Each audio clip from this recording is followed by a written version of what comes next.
Welcome to the No Wheels Tour Bus.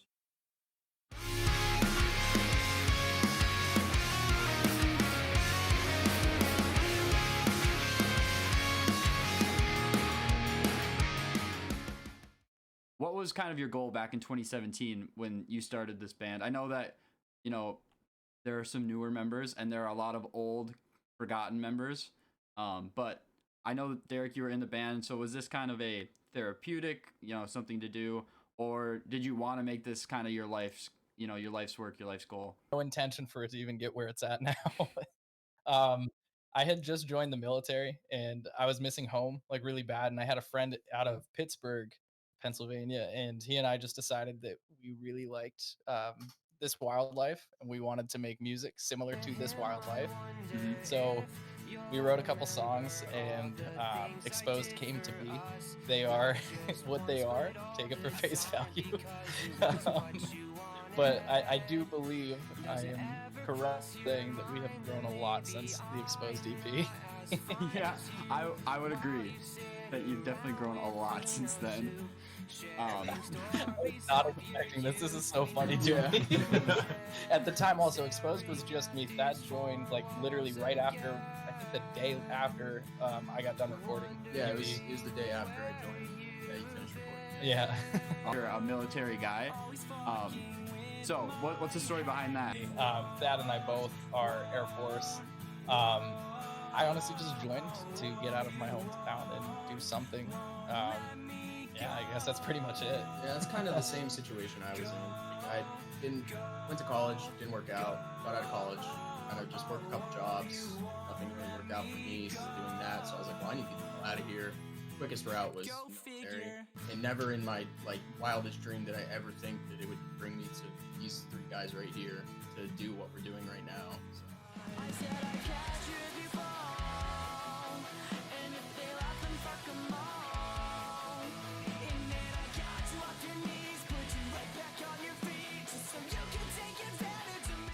We're gonna start back in then with Lonely Ghosts. It's just, a lovely 5-song EP. But I would like to know kind of what's the story behind that? How did that come into be? Because even with that EP, as far as I can recall, the four of you were not in the band yet together. It was still just Thad and I at that point. Honestly, Lonely Ghost was just kind of like we really wanted to put new music out, and we went in with no plan. We had a couple songs written, and then we wrote one on the spot. But we didn't know what our sound was. We didn't know what we were going for. We just honestly went in and kind of wung it and got what we got. I don't know if you have more to say on it. Yeah, we didn't really have any general direction in where we wanted to go. It was just more of an experimentation to figure out what we liked, what we wanted to sound like, where we wanted to possibly keep going. So that's kind of why, if you listen through the EP, every song is so drastically Cloudy Eyes compared to Moonstruck, like two completely different vibes. And then also Sadness on top of that, the acoustic song. So it was just, we were kind of just exploring different options and like, okay, well, we really like playing this stuff, it's okay.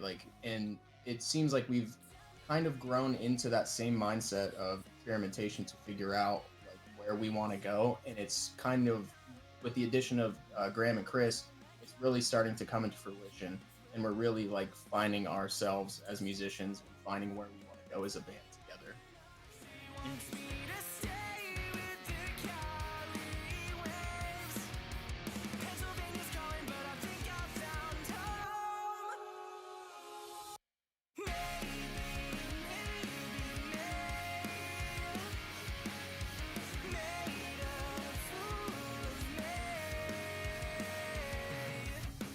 Graham and Chris, I realize that most of the music release has not had you involved. So what I would like to hear from you two is, how did you get involved? So me and Chris, we knew each other. We played in the same band. It was another band from Arizona, and we'd obviously been playing shows. We played maybe 2 shows with Headspace, right? Mm-hmm. Yeah. So that's how I knew the guys previously to that, and we were friends. We hung out, and there was some changes going on in Headspace. Thad was jumping out off drums. He was going up front on guitar.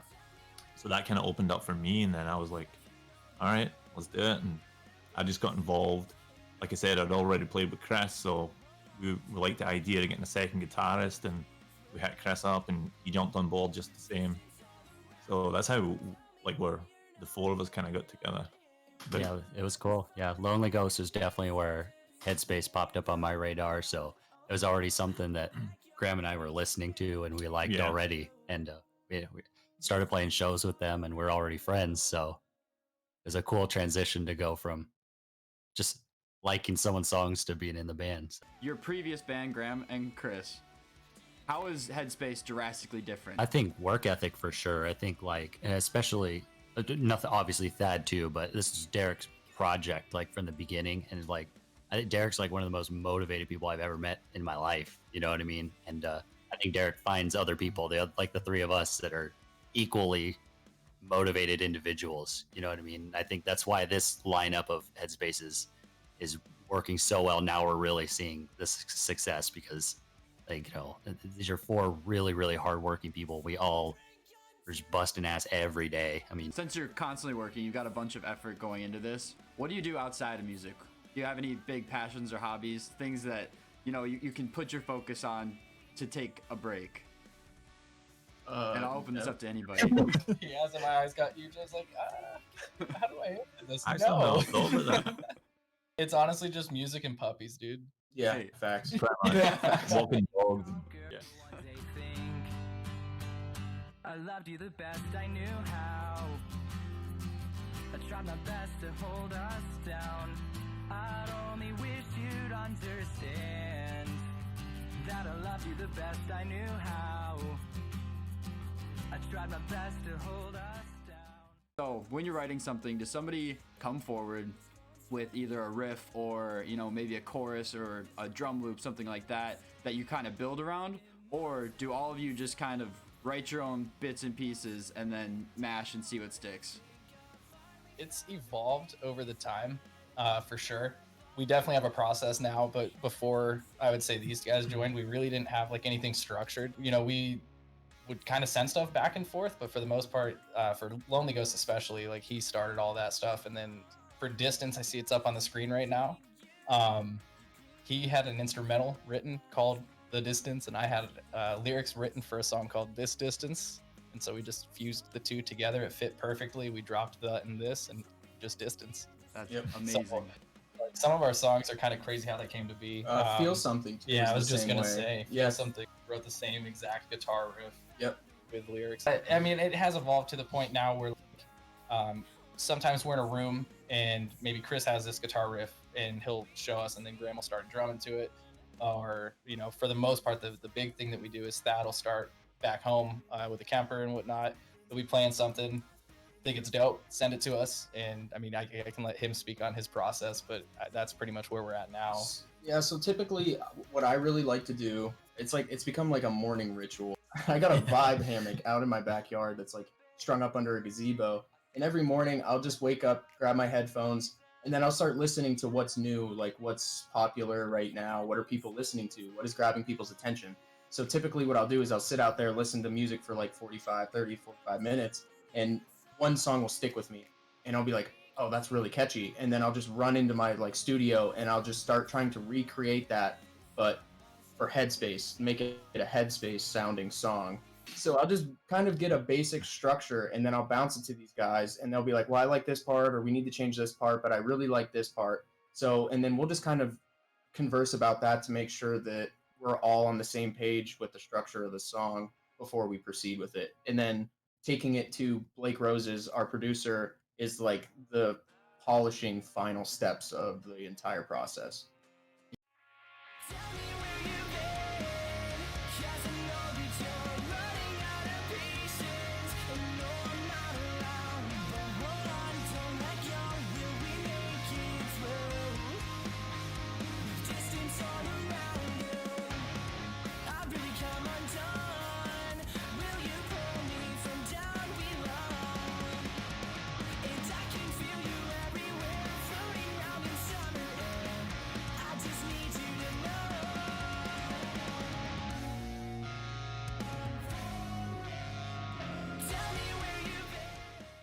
are there any songs that stand out to you as really influential from other artists? On like you as a person, not as a band. I feel like I'm constantly referencing "Blurry" by Stan Atlantic. You are, yeah. Right? Yeah. You guys just shout about. That whole record, Pink Elephant, Yeah. is incredible. Yeah. There's we're always the band Camino. There's like 2 or 3 band Camino songs we're constantly talking about. Point North is another one. Yeah. I mean, honestly, our influences, at least in terms of like what we want Headspace to turn into, I feel like we all kind of have the same exact idea, same path. I want us to go back where I met you, to the night of the fight before we fell through. Everything that I felt, yeah, was just so new. And now coming down, I feel so blue. We're walking on the edge and gasping for a breath. Remember what I said, this doesn't have to end. What a waste of love. You say we couldn't work, now you're running from the fear of affection. You pull me out the dark, and that's where I love my heart. The process behind filming the Fool's Gold music video. Oh my god, that was so much fun. What was that like? How did you do that? That's our Good personalities. fucking Great question. That is What all was- personalities coming together. Like, Yeah. Let's hear from you, Graham. What did you think of the Fool's Oh. Gold?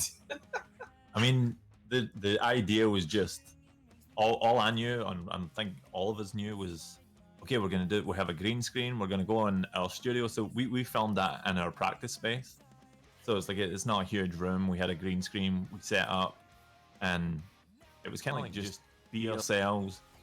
The idea of it wasn't to get it. I don't know if you're familiar with the effect that was on it, so it looked like it was sped up. So to get that effect, we actually have to slow the song like all the way down. So when we're playing it, it's like and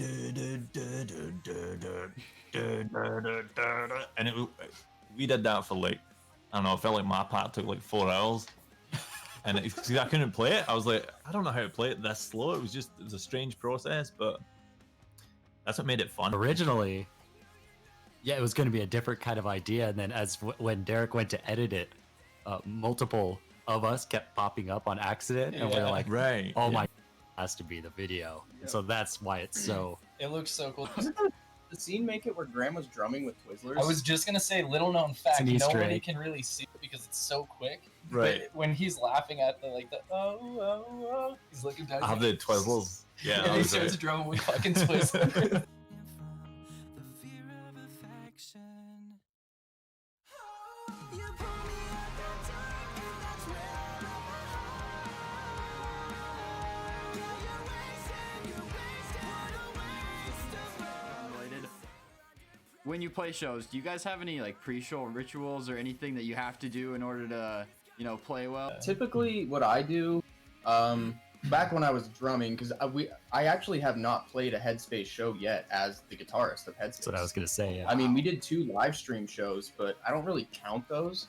So, but for me as a drummer, I would just sit there in the green room practicing rudiments, warming up, making sure I'm good to go, and then maybe have it like 1 drink before, and then just a heaping dry scoop of pre-workout, and then go on hit stage. Oh man, I was jacked. Dry like that? Yeah, just dry. Just, Oh no! and then wash it down with a. Come on, grow up. Oh no!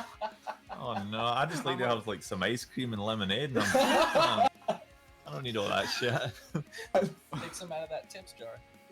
What? No, no. Is that pre-workout? That's G Fuel. Watch you. I'll See, show even you the- exactly. how Even to the do it. chat's freaking out. That's. I'll show you exactly how to do it. Come on, grow up. Oh I no! love it. Doing this right now? This is. So- Pina colada. Oh, that I smells get like. nothing to do with this. Why does that smell like grandma's suntan lotion? That's awful. So, just like this, Chris. Watch me. I need you to lock eyes with me when I do this. Well, my cord isn't very long. Okay, ready? Oh, you're definitely from Pennsylvania, huh? Throwing them his Beer. water. Classic. What flavor is it? You're Someone's asking what embarrassing me flavor. on Twitch. And then man. you hit the stage and you're all amped up. Bro, it tastes like I just drank suntan lotion. That's awful. Yeah. You did that with so little prompting. That's my I pre-ritual. feel like I show. can taste it because I can smell it on your breath. I feel. Wow. I don't know what to do with that. Thank you. Sorry, this So- really went off the rails here. No. But I have to know. Do you think of me at all? I'm not in your head, and that hurts the most. I lost myself in you. I know it hurts. You didn't have to break it, and that's just the way it goes. Ah, What's the God. best concert you've ever been to? Not been a part of, but seen. Probably, and I don't know whether I'm saying this because like I actually feel it was my best concert, or it was because it was my first concert, and I was like just so impressed with the sound, the people, the stage. So it would be 2003. I saw, obviously back home in Glasgow, was Less Than Jake, and Yellow Card. So they came over, and the opening band was a band called the AKAs, and I believe they were. Don't think they're still a band. So technically, that was like my first proper experience of, I've seen bands in like small bars or whatever, stuff like that, but that was like my first experience in a big venue, and it just kind of blew me away. Like I always reference back to that. I think mine was my first concert too. It was, I think that is my favorite. I have a lot of favorite concerts. Yeah, the first concert I went to was Green Day on the American Idiot tour. Oh, like, wow. In 2004. Way to blow me out of the water. I don't know if they're on the whole tour or not, but Jimmy Eat World opened, and they're like an Arizona band. So it's Yeah. cool. In Jimmy Eat World in Arizona, they always do like special stuff. And then Green Day, that was really cool. That's cool. So my favorite like band that I've seen live is probably hands down Story of the Year. I saw them Ooh, that's 2008 Warped Tour, and I'm a short dude, just short king in it, and I'm like pressed up against the barricade, just getting crushed, just like this mosh pit, like it might as well have been like a Roman battle going on behind me, because I'm just like getting crushed, and people are crowd surfing, and they're playing was it? It might have been Until the Day I Die. And I was just trying to go hard, but I was just like sardined up against that thing, so I couldn't move. And there were crowd surfers coming in, and like everyone else had to have been at least a foot taller than me. So like when people were crowd surfing, I couldn't get my hand fast enough in time, so they just dropped them on my head, and I would just like headbutt the gate. Oh my god, dude! I swear I had a concussion after that show. It was This incredible. explains a lot. I think. Wait, Yeah. your best show was you getting like physically abused, is what I'm gathering. That sounds. I like what I like. Got hit in the head with that show. Huh? But like the best sounding show I've ever been to, hands down, Eric Clapton. Oh wow. Oh, wow. Amazing live performer.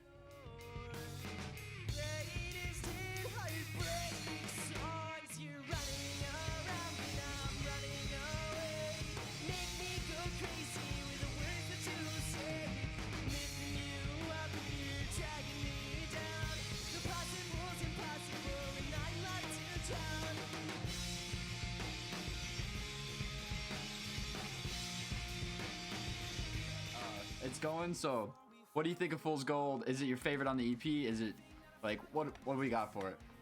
Oh, fun fact, it's not going to be on the EP. Yeah, this is just a standalone Oh. single.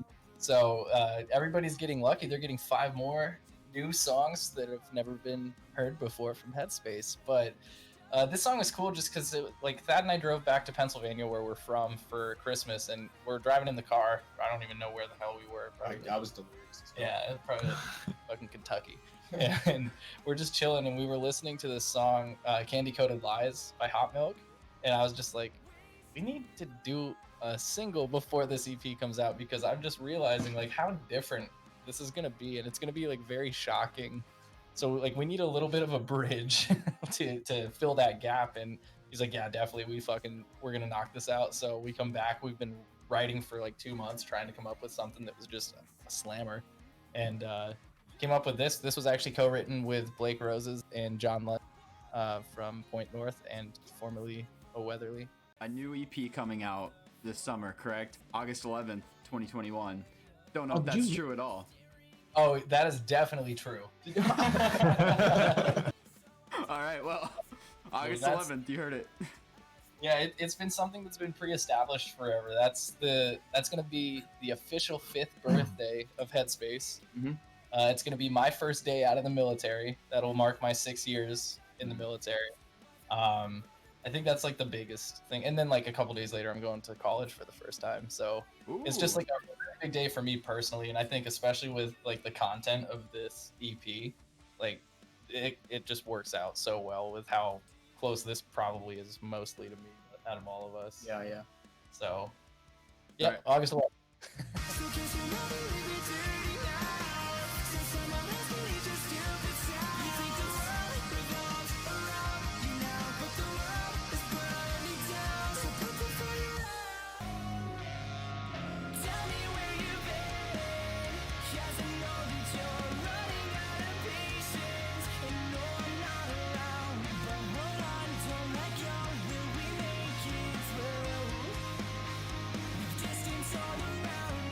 Guys as well. Take us on tour with confidence.